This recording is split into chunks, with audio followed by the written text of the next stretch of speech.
वो एक बहुत बड़ा उनका मतलब था इंसिडेंट। और मतलब वो बैटिंग कर रहा था ओवरनाइट रणजी ट्रॉफी मैच में और दिल्ली वाज स्ट्रगलिंग, और उनके रात को उनके फादर एक्सपायर हुए। लेकिन क्योंकि टीम को जरूरत थी तो उसने वो कैरेक्टर दिखाया और वो लव दिखाया गेम के लिए कि वो सुबह बैटिंग करने गया and he got some 90 odd runs.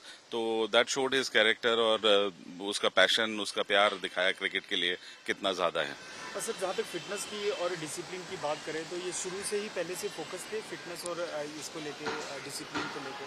Fit तो बहुत था, डिसिप्लिन भी बहुत था, लेकिन हाँ जब वो इंडियन टीम में सेलेक्ट हुआ 2012 में, उस समय उसने थोड़ा ज्यादा सोचा फिटनेस के लिए, और तब से उसने पूरा मैं कहूँगा इंडियन क्रिकेट का ही कल्चर बदल दिया अपनी फिटनेस से। अभी आप देखें भारतीय टीम इतनी फिट, जितनी फिट उनके टाइम में रही, कभी भी नहीं थी भारतीय टीम इतनी फिट। और सबसे अच्छी बात थी कि वो पहले खुद करके दिखाता था कि मैं ऐसा कर रहा हूँ, आप लोग भी कीजिए तो आपको फायदा होगा।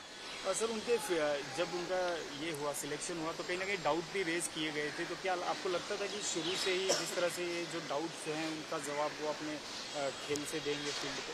नहीं, देखिए डाउट्स कभी भी नहीं थे उनके सिलेक्शन को लेके। Everything was very clear because इतने रन वो बनाकर आ रहा था कि डाउट की कोई बात ही नहीं थी। एवरीबडी न्यू कि he is a ट्रेमेंडस player and which he proved also.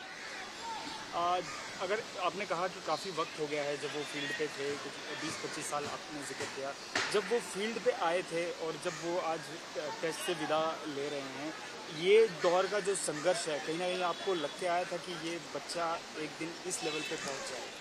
बिल्कुल मुझे पूरी उम्मीद थी, और उसका उसने उस उम्मीद पे वो पूरी तरह से खरा उतरा। उसने उसके लिए उसने बहुत मेहनत की। वो एक बहुत इम्पोर्टेंट बात है कि उसने इतनी मेहनत की और इसीलिए वो इस मुकाम पर पहुंचा। और टैलेंटेड बहुत था, गॉड गिफ्टेड था वो। भगवान ने उसे बहुत मतलब भर भर के टैलेंट दिया था।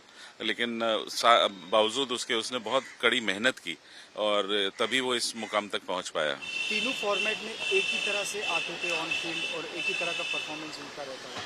यही एक सबसे बड़ी बात है कि जैसे मेरे से पूछा जाता है कि कौन उनको रिप्लेस करेगा, तो मैं यही कहता हूँ कि जो ऐसा प्लेयर जो तीनों फॉर्मेट में इतना शानदार जिसका प्रदर्शन था, उसको रिप्लेस करना बहुत आसान नहीं होगा।